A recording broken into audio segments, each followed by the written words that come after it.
Hello friends, I'm Eric and I've been lucky enough to spend my entire life on the water. After years of dreaming, planning, and learning all the ins and outs of sailing, I finally purchased my 42-foot sailboat, Sea-Renity. This decision wasn't just about buying a boat for me, it was about preparing for future retirement. Now I spend my days exploring the beautiful California coast with family and friends. In 2024, I launched my YouTube channel, Sailing Sea-Renity, to document this incredible journey. I've been making steady progress on upgrading her to ensure she's ready for whatever the ocean throws our way. Improvements from new gear to system overhauls, and I'm sharing every step of the way with you on this channel. If you followed during Season 1, you've already seen some of the early upgrades and adventures we've taken. But in Season 2, we're taking my adventures up a notch. Join us, click like and subscribe, and come along on this exciting journey on Sailing Sea-Renity.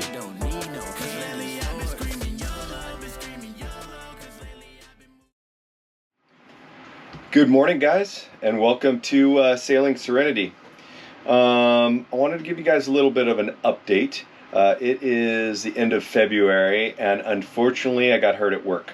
Ended up with a knee injury. It looks like I quite possibly might need some surgery. We're going to go through the PT process, see how it all plays out for me, but it's definitely going to impact my couple months of sailing here. It also limits some of the projects that I get to do. So please bear with me on the videos. I'm down on the boat today, and I'm going to kind of run through, I've owned the boat a year now, and I kind of thought I'd take the time to run through the good, the bad, the ugly, what I learned from this process, and everything about it. So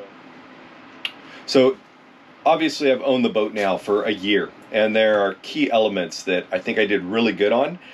There's other elements that I wish I would have spent a little bit more time on, and now owning the boat for a year, some things that I wish questions I would have asked, or things I would have done maybe a little differently. The first thing that I did is I definitely took my time and researched what boat I wanted. There were some great boats out there, but it really needed to have key elements that I talked about in some of my first videos. I needed to have access off of the aft in some sort of form of a sugar scoop. I wanted at least 2 fairly large staterooms. I ended up with 3, which was a good thing. And I wanted some new standing and running rigging so that I didn't have to know that that was something that was unreliable, that I'd have to worry about in the future. I really did my research, and I really boiled it down to 2 boats that were probably at my top. One was Catalina 400, which was probably actually my number 1, and then the second was the Catalina 42, which is what I ended up purchasing. The reason I like the 400 just a little bit better was it did have the dual helms. It had a different layout as far as aft stateroom that I really liked. But they were just so limited on what was available out there, and it didn't meet the other requirements. The ones I found just didn't meet the other requirements of, having some of the standing and running rigging replaced and up to date, and I just didn't want to deal with that. I kind of wanted to get out on the water and be good to go. The other thing that you want to do is you want to go visit all these boats, look at everything, but once you get down to wanting to purchase, getting that good surveyor to come in that really knows about boats. Don't just listen to your broker. Really get a third-party surveyor to come in and look at all aspects of the boat. There's a million of them out there. I ended up going to 2 separate marinas and asking individuals who they recommended, and that worked out well for me. The surveyor I got actually had already surveyed this boat before, so he was familiar with it, which was also a plus. So I had him survey it again. And some might think that that's silly and a waste of money, but for me it was peace of mind. And so have a good surveyor. The other thing that you want to do is, if you get the opportunity, go out with the owner on your sea trials. There was a couple times that the broker just wanted to take me out, and that led me to believe how much did the owners actually know about the boat. On this boat, the owners were great. They went out with me. They actually made lunch for me. They walked me through all the systems. They spent all the time with me. It was a good experience, and I have since contacted them on several occasions to ask questions about things, and I'll get a little bit more into that as we move on. You know, key elements with the past owners. Did they find out? You know, did they take good care of it? What was their documentation like? Where did they go? You know, did they just let it sit in the marina and they had cocktails on it, or did they actually sail it? Now, in my case, the owners traveled all over. They went to Northern California on it. They went deep into Mexico on it. And so they had some pretty good sailing experience. One of them had actually their captain's license and had delivered sailboats for several companies in the past. So had a pretty good reputation in the sailing world. And so that was important to me, knowing that they knew what they were doing while they were on this boat. And then lastly, you know, look at the documentation that they have. Do they have the original documentation? Now, for me, they saved all of their documentation. It's in boxes. They literally documented everything. Not only the documents for the boat itself for when it was first purchased, all the layouts of it, but also all the maintenance tips, all the things that are unique to this boat that they had success with. And I'll share that in future videos that I'll be posting that I made earlier. But like, for example, my fuel system. They literally typed up how to change the fuel filters in this boat. And it's so funny because I've seen so many different videos on YouTube about using the pumps and everything else, and they had it already laid out for me, so there was no question on what worked well for this boat, and that made a big difference for me. And they did that with pretty much all the systems on the boat, which were really good, along with labeling everything on the boat, either in permanent marker or with tags, which were really good. Let's see, moving on to the actual purchasing and documentation that goes with it. Now, in the past, I had bought boats from owners. I'd bought boats from dealerships, but I'd never bought a boat from a broker or a boat of this magnitude. And so there's things that go with it. In the state of California, you have your choice of documenting the boat through the U.S. Coast Guard or through California Department of Motor Vehicles. I had never done a Coast Guard before, so that was new to me. And the boat was already through the Coast Guard, and so that was the easiest for me. It also brings some benefits to just not having to go to the California Department of Motor Vehicles, which is challenging at best. And so for me, I went through the Coast Guard. Now, I purchased hired a document assistant that actually I paid to fill out the documents because I didn't know how to do it. I didn't want to mess it up going through the Coast Guard. In retrospect, looking back, and once I saw what the documents entailed that they had sent to me, I probably could have done it on my own. Not only that, but some of the more exorbitant costs, like registering my dinghy through the California DMV, because it's not done through Coast Guard, they charged me quite a bit of money for that, and it's a simple one document deal that I should have just done on my own. But because it was new to me, I went through a professional a licensed document person. It worked out well, but it was more money that I had to spend to make sure that it was done appropriate. A key thing that I'm glad I did ahead of time is I knew I was already going to change the name of this boat. And so I did that prior to filling out my documents, so that I only had to do it once. If you do it at time of purchase, then you don't have to go back in and submit a name change and everything else. So I took the time to make sure I knew what the name was going to be and have that all in check when I did it. The other thing that you want to consider is taxes, and what do those look like? You know, for me, it's funny because people said, oh, it might take 6 months for the taxes to catch up to you. For me, it took exactly 1 year. Exactly 1 year. If you think that, oh, wow, I just got off tax-free, never the case. Never the case. So taxes catch up to you. I just got my letter last week stating that I owe a significant amount of money due to the purchase of the boat, which I was smart. I kept it in a fund. I figured it was coming, but there's always that little piece of you in the back of your head that's like, they forgot about me. That's quite a bit of money that I don't have to spend. Not the case. Not the case. They're going to catch you. It'll all catch up with you. Not that I was trying to hide anything, but it will catch up to you, and you just got to pay it and prepare yourself for it, and it will get to you. But in my case, it took a year for it to catch up with me. The last thing, documentation-wise, that I really didn't think about up until about 2 or 3 months ago was your Mexican tip. And this is your permit to be able to go into Mexican waters and travel. And while last year I wasn't there, this year, definitely the following year, I will be going down into Mexico. I think I've mentioned it several times before. My goal is Baja, probably 2026. That's kind of my hopeful retirement day. And so my goal is to have the boat ready for the Baja in 2026. But what that means is I need to make sure my tip is up to speed. I reach out to the past owners because I do have a documented tip sticker on this vehicle, but it's documented under the old name and old owners, and those will not suffice for Mexico.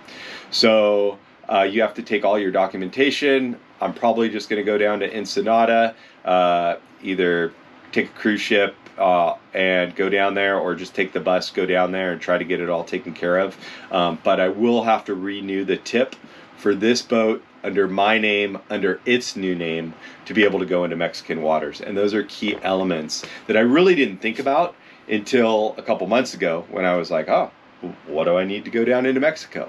And so with that, you're going to need your insurance, your boat documentation, all of your documentation, your passport stuff, and then I can get a new tip.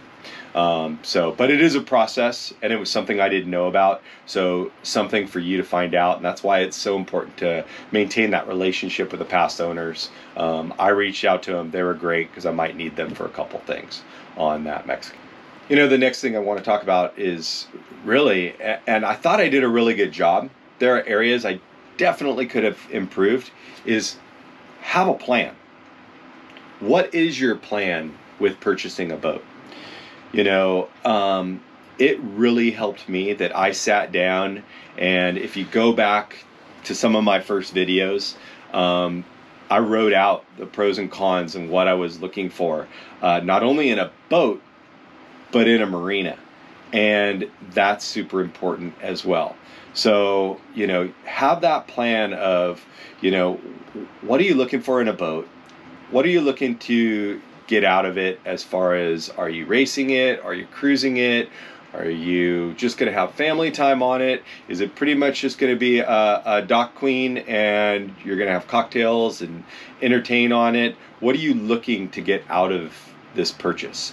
Because it's not an investment financially by any means. Anybody that tells you purchasing a boat is a financial investment is absolutely lying to you.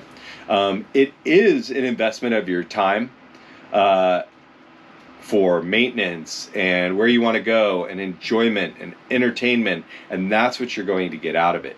So truly sit down and figure out, you know, A, what do I want out of the boat? What am I trying to get out of this experience? And then probably the second most important thing is, where do I want to keep her? Right? I think earlier I had mentioned Dana Point. I've always had my boats in Dana Point. Dana Point's going under a refit of their marina. It's extremely expensive to be there. It's beautiful, but to get a boat my size in Dana Point is a 10 to 15 year waiting list. And so really research your marinas and where you can go and where you can house your boat. And not all marinas are the same. You know, this boat was located in Shoreline. I kept it in Shoreline, and they had openings in Shoreline. So that was a benefit for me. But you need to have a place to put your boat. Don't just buy a boat and don't know where you're going to put it, because you will need to have a place. My original thoughts were that I wanted to be in the next marina down, Los Alamitos, which is also owned by Long Beach. And so I put in a transfer request there. Prior to even owning the boat, I put in a transfer request there. Once I got used to this marina and got on this dock and got to know people and got to know my neighbors, I canceled my transfer request and truly enjoy where I'm at. Now, Shoreline Marina has its benefits. It also has some takebacks, and just because they're benefits for me, they might be something that doesn't work for you. They do a lot of events here. The Long Beach Grand Prix, multiple musical festivals. There is always something going on just outside the gates here. That can be good and bad. It brings a lot of people to this area, which is obviously good for the community, but it can be difficult for parking. It can be difficult for access to your boat at times. But it also brings a lot of cool things to the area. So you want to hear a music festival? I can hear it from my boat. Long Beach Grand Prix, I can literally see it from the parking lot that my car is parked in. And so those are good things. The community that I'm in here is amazing. Everybody watches out for each other's boats. I get phone calls on a regular basis. And so that was important to me. Other key elements is what amenities is the marina bringing you. When I was in Dana Point, one of the key things that I loved was they had $2 bags of ice at an ice machine right at the end of my dock, which is pretty nice. I don't know that it's nice enough to keep me there and pay the amount that they were asking me to pay for a slip, if I could even get a slip. But it was good when I was there. Now, Shoreline Marina, the bathrooms are clean. It's fairly secured.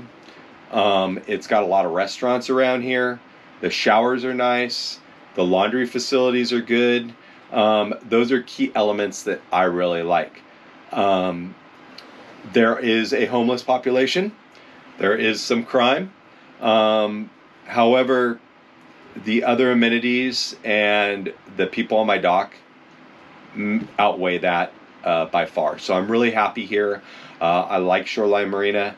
The office has been great to work with. So I'm staying for now.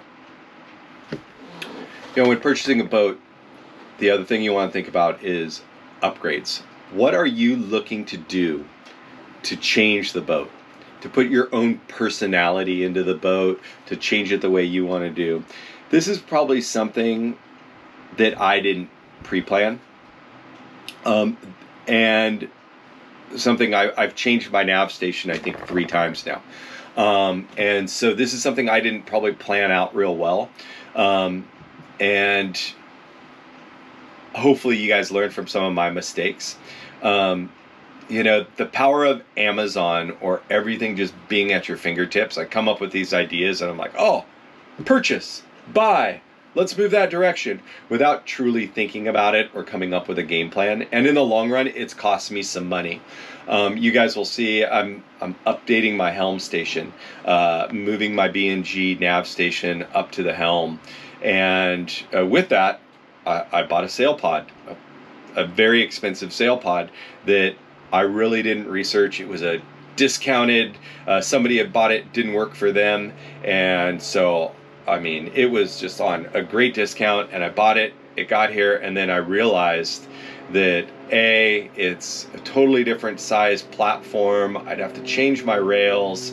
I'd already cut into it. And so it ended up costing me a lot of money as opposed to just sitting down, writing out what upgrades I want to make, what that looks like. In the long run, I would have saved money. And I've done that a couple times. And so, you know, when you purchase your boat, truly sit down and come up with the upgrades that you want to make. There's always going to be other things that come about, but you know, with the power of everything at our fingertips, it can cost you a lot of money because you just click on something, you're like, absolutely, that's what I want. You're away from your boat, you don't have time to measure it twice. And so it's impacted me a couple times. Not tremendously, but it definitely, everything on a boat costs money, and any place you can save, is a good place. So those are things to think about. The other things you want to think about in your purchase of the boat is where are you plan on going?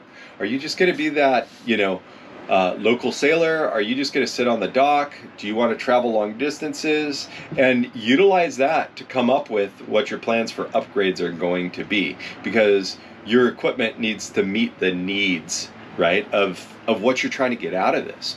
And so those are key things to think about. And then, the biggest thing is boat maintenance. You hear it a million times, man. Break out another 1,000. I'll say the bigger the boat, the bigger the number, because it is expensive to own a boat, and you need to come up with what does your maintenance of this time and emotional impact bring on you. So for me, I hire out my hull cleaning, my bottom cleaning. That just gets done on a regular basis along with the zincs.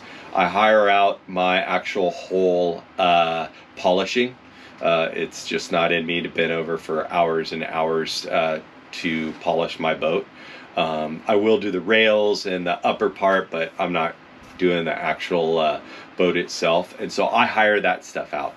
But as far as engine maintenance, oil changes, fuel filter changes, changing belts and stuff like that, I'm doing that myself. And that's been a benefit for me. There's been a couple times, I think on previous videos, where I mentioned that I had to phone a friend or contact a vendor to come in and assist me with some electrical stuff, because I just didn't have the expertise of doing it. But for the most part, all the rest of the boat maintenance, I do myself. I won't paint the bottom myself. I'm going to hire that out. All the wood care, figure annually you're going to have to sand down and varnish your wood. I do that myself. You'll see some of that in some upcoming videos. So what does 2025 have in store for me? Well, obviously, as I mentioned in the beginning of the video, I hurt my knee. If it means surgery, I'm going to be out for a longer period of time. I'm really hopeful that it doesn't, but it is going to impact my getting out on the water. It's going to impact my projects around the boat. I'd be kidding you if I said it wasn't. But I'm going to make the best out of it because that's just what we do. Let's make the best out of it. I'm down on the boat today. Obviously, not going to be able to get a lot of projects done or go out on the water, but I've been working over the last couple months of teaching my kids how to sail. I've got good buddies of mine that have been boat partners in the past, and so I'm hopeful to still get out a little bit, let them do all the work, and I can just kick back and direct them on what to do. But we'll see how that comes. If surgery is needed, then I'll go through the rehab process, try to get down here as much as possible. I've been fortunate enough that I've made a lot of videos that I haven't edited or put out in the YouTube world, so I'll start rolling some of those out here regarding some boat maintenance and projects and tricks of the trade and stuff like that. So those will be coming in here shortly. I still have a plan of 2025, several trips over to Catalina.